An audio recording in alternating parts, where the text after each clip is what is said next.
रात के लगभग 12 बज रहे थे। एकाएक रेलगाड़ी स्टेशन पर रुकी और मनोज अपना सामान और बिस्तर बंद लेकर नीचे उतरा। उसने देखा कि स्टेशन पर काफी सन्नाटा पसरा था और वहां उसे कोई कुली भी नजर नहीं आ रहा था। ट्रेन से उतरने वाले यात्रियों में वो ही था जो अकेला ही ट्रेन से उतरा था। छोटा सा स्टेशन था और स्टेशन के किनारे पीपल के पेड़ लगे थे और 2-4 बेंच पड़ी थी। मनोज अपना सामान लेकर एक बेंच पर बैठ गया और उसने अपने हाथ में जो ओवरकोट ले रखा था वो उसने पहन लिया, क्योंकि बाहर उसे सर्दी का एहसास ज्यादा हो रहा था। ... उसे लगा कि उसे सुबह तक शायद यहाँ इंतजार करना पड़ेगा, तभी ठाकुर शिव प्रसाद सिंह जी की हवेली जाने के लिए उसे कोई साधन मिलेगा। लेकिन तभी एक बूढ़ा सा आदमी कंबल ओढ़े हुए मनोज के पास आकर रुका और उससे पूछा, आप ही मनोज अवस्थी बाबू हैं? जी हाँ, लेकिन आप कौन? मनोज ने पूछा। जी, मैं रंगीला, ठाकुर साहब का नौकर। उन्होंने मुझे बग्घी लेकर आपको लिवा लाने के लिए भेजा है, रंगीला बोला। अरे, तुम्हारा नाम तो बड़ा ही रंगीला है, मनोज बोला। वो हमार अम्मा हमार नाम रखी रही, हम होली वाले दिन पैदा हुए थे ना, इसलिए, रंगीला बोला। तब तो अच्छा नाम चुना तुम्हारी अम्मा ने, मनोज बोला। फिर रंगीला ने मनोज का सूटकेस और बिस्तरबंद उठाया और बोला, मनोज बाबू, हमारे पीछे पीछे चले आए। और फिर दोनों आगे पीछे चलने लगे और कुछ ही देर में वे दोनों बग्घी के सामने थे। सामान रखकर दोनों बग्घी में चढ़ गए और रंगीला ने बग्घी चलानी शुरू कर दी। मनोज ने देखा कि स्टेशन की तरह रास्ता भी बहुत सुनसान था। ऊपर से अमावस की काली रात और काला अंधेरा। रास्ते के पेड़ भी भूतों की तरह ही नजर आते थे। पेड़ों के ऊपर बैठे उल्लुओं की आंखें चमक रही थी। यदा कदा पेड़ों पर चमगादड़ भी उड़ते हुए नजर आ जाते। तभी मनोज ने रंगीला से पूछा, अभी ठाकुर जी की हवेली बहुत दूर है क्या? नहीं, बस यहाँ से लगभग 5 कोस दूर होगी, रंगीला बोला। तुम इसे पास में कह रहे हो और मुझसे तो अब रहा नहीं जा रहा है, मनोज बोला। तो हम यहाँ बग्घी खड़ी किए देते हैं, आप झाड़ियों के पीछे हल्के होकर आ जाए, रंगीला बोला। रंगीला की इस बात पर मनोज हंस पड़ा। मनोज को हंसता देखकर रंगीला ने परेशान होकर पूछा, आप हंसे काहे?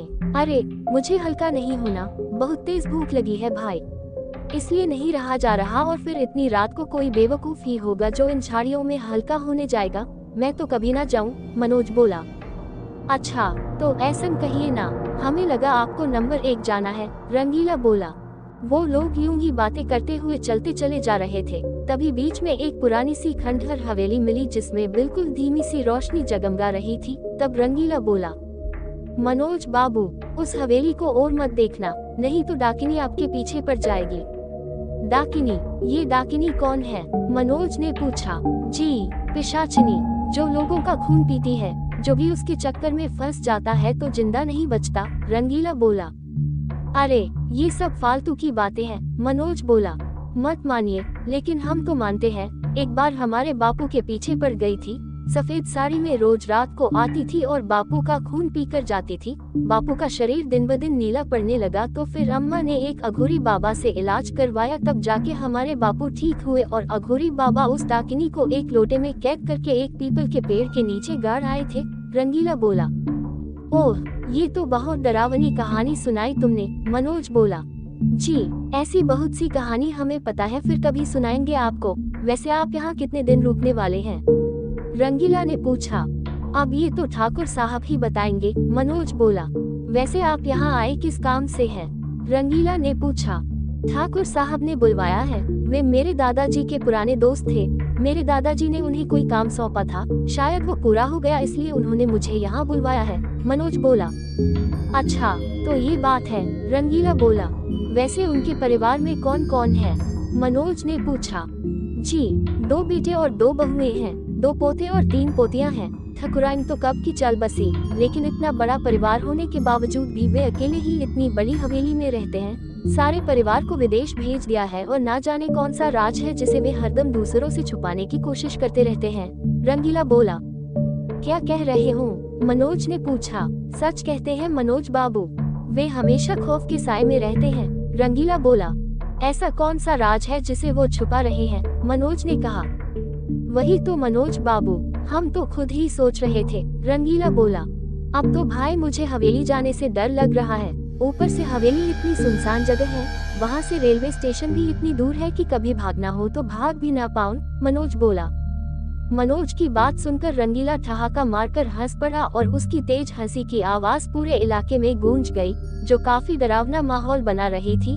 कुछ ही देर में वे दोनों हवेली पहुंच गए और बग्घी हवेली के लोहे के गेट के पास रुकी। दरबार ने दौड़कर गेट खोला, फिर बग्घी भीतर के मैदान से होती हुई हवेली पहुंचकर उसके दरवाजे के सामने खड़ी हो गई। हवेली का दरवाजा खुला और मनोज बग्घी से उतरकर हवेली के भीतर पहुंचा। पीछे पीछे रंगीला भी सामान लेकर पहुंचा। हवेली पहुंचकर वो ठाकुर शिव प्रसाद जी से मिला। ठाकुर साहब बोले, आपका कमरा ऊपर है, आप जाकर हाथ मुंह धोकर कुछ खा लीजिए। सब कुछ आपको अपने कमरे में ही मिल जाएगा। खाना भी टेबल पर लगा हुआ है। यहाँ मैं अकेले रहता हूँ, इसलिए मैंने ज्यादा नौकर नहीं रखे हैं। बग्घी चलाने के लिए रंगीला है, खाना बनाने के लिए गंगाराम है और हवेली की साफ सफाई का काम मैंने धानों को सौंप रखा है। ये मेरे बहुत पुराने और विश्वसनीय नौकर हैं। मेरे साथ साथ ये तीनों भी बूढ़े हो चुके हैं, लेकिन इन सब की वफादारी अभी भी बरकरार है। आप जब खा पी लें तो यही बैठक में आ जाएगा। मैं तब तक यहाँ बैठकर आपका इंतजार करता हूँ। हाँ, कोई जल्दबाजी मत कीजिएगा, आराम से आइए। रंगीला आपको आपके सामान के साथ आपके कमरे तक छोड़ आएगा। जी, बहुत अच्छा। और इतना कहकर मनोज अवस्थी दिमाग में हजारों सवाल लिए हुए अपने कमरे पहुंचा। वो मन ही मन सोच रहा था कि आखिर ठाकुर साहब मुझसे चाहते क्या हैं।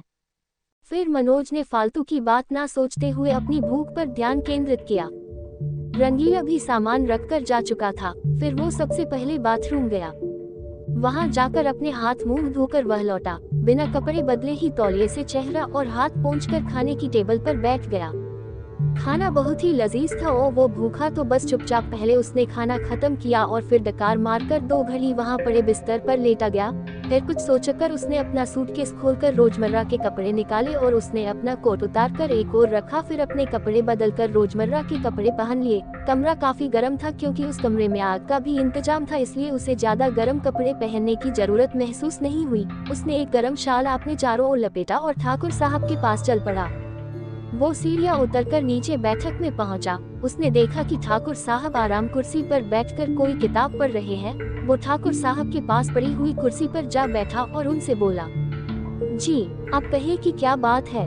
आ गया आप। ठाकुर साहब ने अपना चश्मा उतारकर वहीं रखे स्टूल पर रख दिया और हाथ में ली हुई किताब भी बंद कर दी। फिर मनोज से बोले, चलिए मेरे साथ, मैं आपको कुछ दिखाना चाहता हूँ। और फिर मनोज उनके साथ चल पड़ा। ठाकुर साहब पहले उसे अपने स्टडी रूम में ले गए, जहां अलमारियों में बहुत सी किताबें भरी पड़ी थी।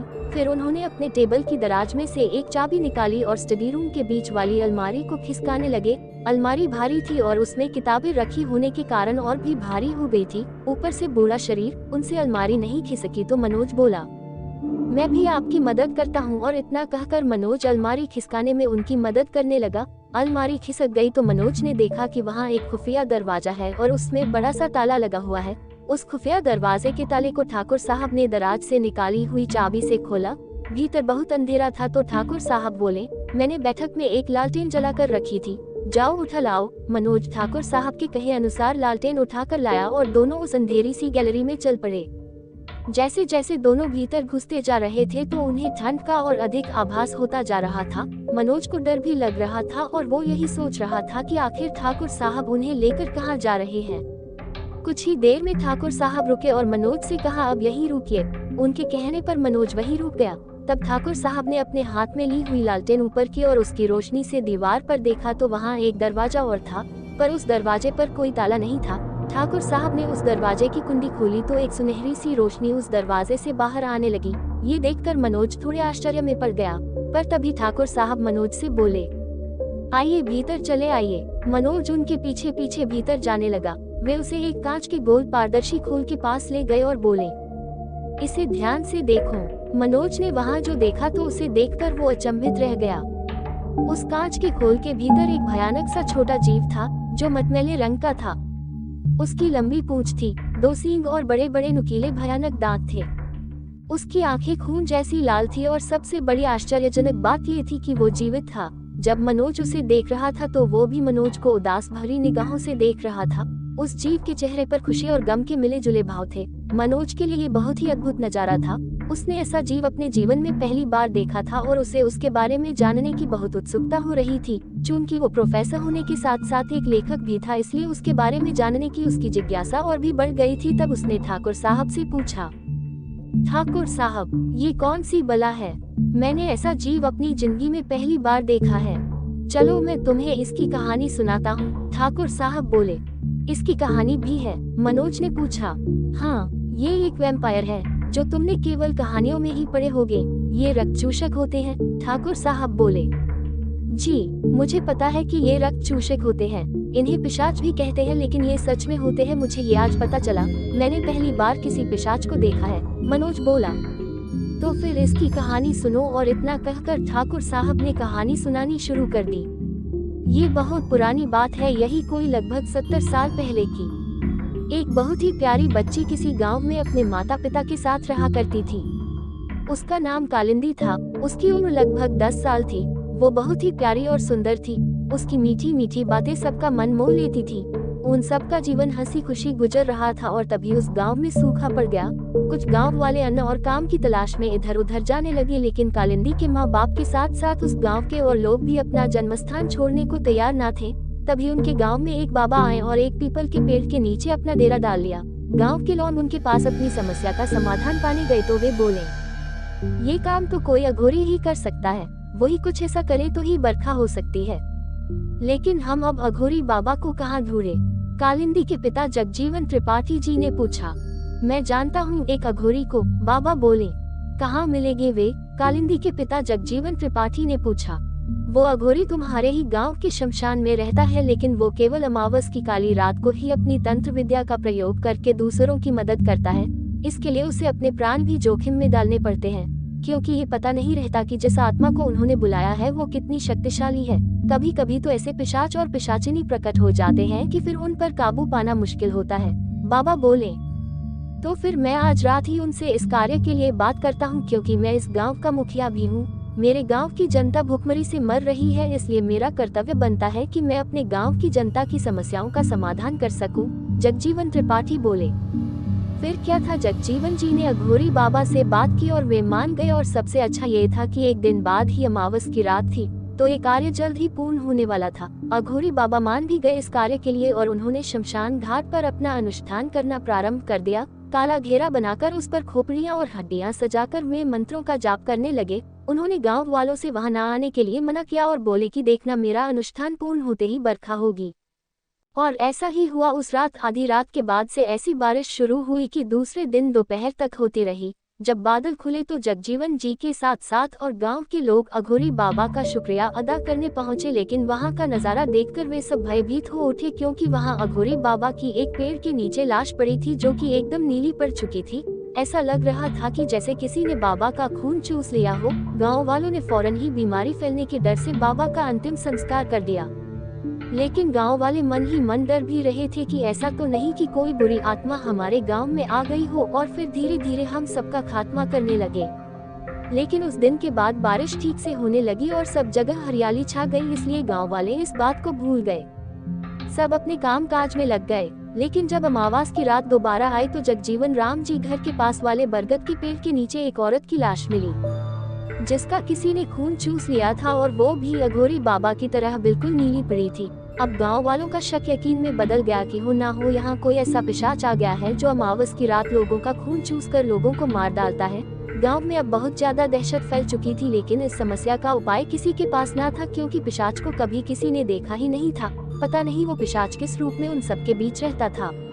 इसी तरह एक दिन 10 साल की कालिंदी उस पेड़ के नीचे अपनी सहेलियों के साथ खेलने गई, जो कि वो वहाँ अक्सर जाती थी। उसकी मीठी मीठी सी बातें और खिलखिलाहट वैसे भी राहगीर की राह रोक लेती थी।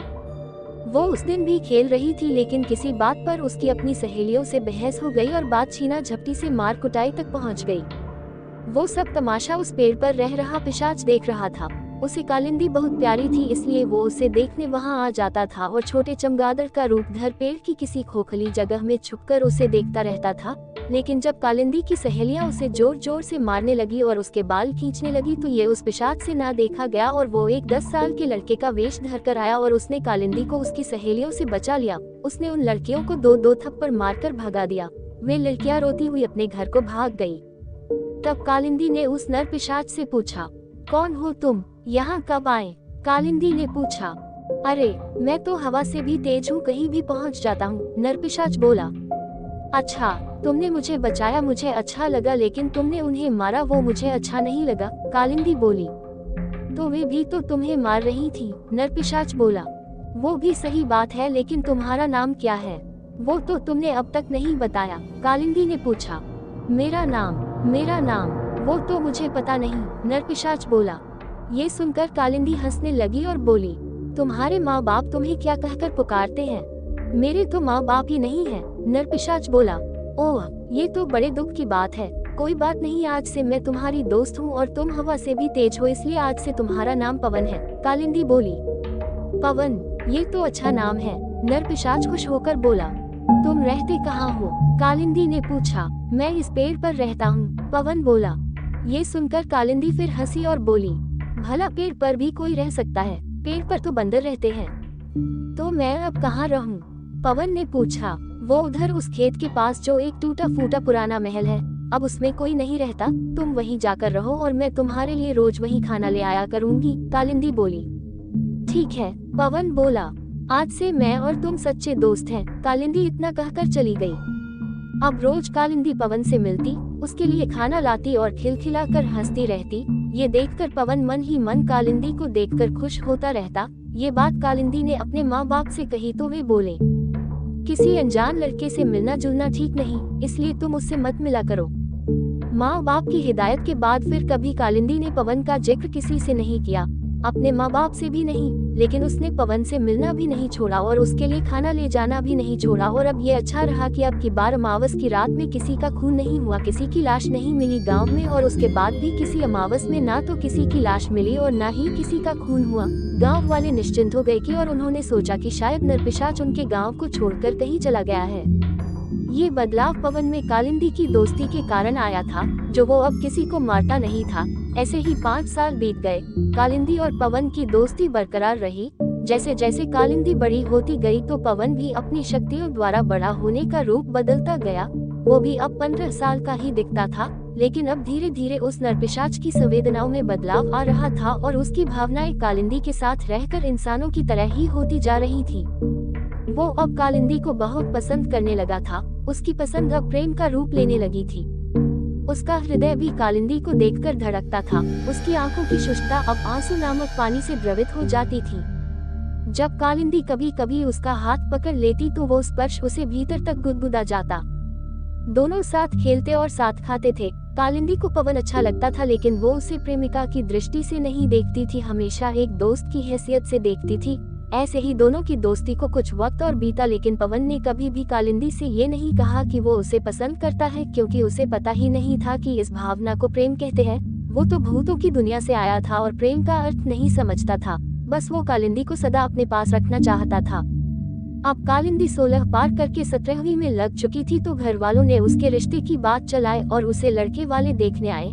उन सबको कालिंदी पसंद आई और ब्याह पक्का हो गया। ये बात खुश होकर जब कालिंदी ने पवन को बताई तो उसे बहुत बुरा लगा और उसने कालिंदी से पूछा, क्या तुम मुझे छोड़कर चली जाओगी? हाँ, ब्याह के बाद मुझे तुम्हें छोड़कर जाना ही होगा, कालिंदी बोली। लेकिन मैं तुमसे दूर नहीं रह सकता, तुम मुझे अच्छी लगती हो, पवन रोते हुए बोला। क्या तुम मुझे चाहने लगे हो? कालिंदी ने पूछा। मुझे नहीं मालूम कि प्यार क्या होता है, बस मुझे तुम अच्छी लगती हो और मैं तुमसे दूर नहीं रह सकता, कालिंदी। पवन बोला, ये प्यार ही तो है, तुम्हारी चाहत ही तो है जो तुम नहीं चाहते कि मैं तुमसे दूर जाऊं, लेकिन मुझे जाना होगा, पवन। कालिंदी बोली, नहीं, मैं तुम्हें नहीं जाने दूंगा। अगर तुम गई तो मैं किसी को जिंदा नहीं छोड़ूंगा, पवन बोला। क्या करोगे तुम? सबका खून करोगे, कालिंदी चीखी। हाँ, और इतना कहकर पवन अपने असली रूप में आ गया। ये देखकर कालिंदी डर गई और बोली, तो तुम पवन नहीं कोई और हो? हाँ, ये नाम तो तुमने मुझे दिया था। मुझे एक अघोरी बाबा ने यहाँ उस दुनिया से बुलाया था। उस रात मैंने उसे मार डाला, फिर एक औरत का खून चूस कर भी उसे मार डाला, लेकिन जब तुम मुझे मिली तो मैं एक नरपिशाच से अच्छा इंसान बन गया। तुम्हारे कारण ही मैं अच्छा बना। अगर तुम मेरी जिंदगी में नहीं रहोगी तो मैं फिर से रक्षुषक बन जाऊंगा। बोलो, तुम्हें मंजूर है? पवन बोला। तुम ऐसा कुछ नहीं करोगे, तुम मेरे दोस्त पवन हो। जब तुम मेरे प्यार के खातिर अच्छे बन गए तो फिर अच्छे ही बने रहो ना, कालिंदी बोली। मैं तुम्हारे साथ कुछ भी बनकर रह सकता हूँ, लेकिन तुम्हारे बिना मैं मर जाऊंगा, कालिंदी। नरपिशाच बोला। नहीं, मैं एक नरपिशाच से कैसे ब्याह कर सकती हूँ? कालिंदी बोली। क्यों नहीं कर सकती? पवन ने पूछा। तुम्हें अगर मेरा शरीर चाहिए तो मैं तुमसे ब्याह करने को तैयार हूँ, लेकिन फिर तुम मेरे दिल से उतर जाओगे, तुम्हें मेरे दिल में कभी कोई स्थान नहीं मिलेगा। तो बोलो, तुम्हें मेरे दिल पर अधिकार चाहिए या शरीर पर? कालिंदी ने पूछा। कालिंदी, मुझे तुम्हारा शरीर चाहिए होता तो इतने साल से तुम अकेली मेरे पास आ रही हो तो मैंने वो पा लिया होता, लेकिन मुझे ये सब कुछ पता ही नहीं है, ना प्यार और ना कुछ। बस मैं चाहता हूँ कि तुम हमेशा खिलखिलाती रहो। पवन बोला। जब मैं खुश रहूंगी तभी तो खिलखिलाऊंगी, और तुमसे ब्याह करके मैं कभी भी नहीं खिलखिला सकती, क्योंकि मैं तुम्हें केवल दोस्त मानती हूँ। तुमसे ब्याह करने का विचार तो कभी भी मेरे मन में आया ही नहीं। कालिंदी बोली। ठीक है कालिंदी, तुम अगर किसी और से ब्याह करके खुश रहोगी तो यही सही। और फिर नरपिशाच पवन के रूप में पुनः आकर कालिंदी के गले लगकर फूट फूट कर रोने लगा। कालिंदी भी रोती रही। जब दोनों का रोना बंद हुआ तो पवन बोला। मेरी अभी इस दुनिया में 7 साल उम्र और रह गई है, इसलिए मैं चाहता हूँ कि तुम मुझे कैद करके अपने पास रखो। मैं छोटा होकर एक कांच के गोले में कैद हो जाता हूँ और तुम मुझे अपने साथ किसी बक्से में बंद करके ले जाना। 7 साल बाद जब तुम्हारी तीसरी पीढ़ी का सबसे छोटा सदस्य, मतलब कि तुम्हारे खानदान का सबसे छोटा पोता, जब मेरे ऊपर पवित्र गंगाजल छिड़केगा तब मैं मुक्त हो जाऊंगा। याद रहे, जब थोड़ी रात हो और थोड़ी सुबह तभी मेरे ऊपर गंगाजल छिड़का जाए। फिर पवन अपना रूप बदलकर एक छोटा नरपिशाच बन गया और स्वयं को कांच के गोले में कैद कर दिया। कालिंदी उसे अपने दुपट्टे में समेटकर घर ले आए और बक्से में छुपाकर ताला लगा दिया। फिर जब कालिंदी का ब्याह हो गया तो उसने ये बात अपने पति से बताई। उसके पति ने भी उसकी बात पर भरोसा कर लिया और अपने सबसे अच्छे मित्र से ये बात बताई। उसने उससे कहा कि वो उस नरपिशाच को अपने यहाँ छुपा कर नहीं रख सकता, क्योंकि उसका घर बहुत छोटा है और उसका पूरा परिवार भी उसके साथ रहता है। कालिंदी के पति का दोस्त अपने दोस्त की मदद के लिए तैयार हो गया और उस नरपिशाच को अपने साथ छुपाकर ले गया। कालिंदी और उसके पति तो इस दुनिया से कब के चले गए और अपने दोस्त के पास उस पिशाच और उसके राज को छोड़ गए। ठाकुर शिवप्रसाद ये कहते कहते चुप हो गए। तो क्या आपने ये कहानी मेरी दादी कालिंदी की सुनाई है? मनोज ने पूछा। हाँ, मैं ही कालिंदी के पति का दोस्त हूँ, ठाकुर साहब बोले। तो क्या इस पिशाच की मुक्ति मेरे हाथों लिखी है? मनोज ने पूछा। हाँ, तुम ही उनकी तीसरी की सबसे छोटी संतान हो, ठाकुर साहब बोले। ओह, इसलिए आपने मुझे यहाँ बुलाया है? मनोज ने पूछा। हाँ, तो अब देर किस बात की? ना सुबह है और ना अब दिन। इस कांच के गोले को खोलकर इस पर गंगाजल छिड़ककर इस रक्तचूषित को मुक्त करो। ठाकुर साहब ने अपने कुर्ते की जेब से गंगाजल की छोटी सी शीशी निकालते हुए कहा। फिर मनोज ने गंगाजल की शीशी खोली और कांच के खोल को निकालकर उस पर छिड़क दी। गंगाजल पड़ते ही नरपिशाच राख में बदल गया और उसे मुक्ति मिल गई। तो ये थी नरपिशाच प्रेम कहानी।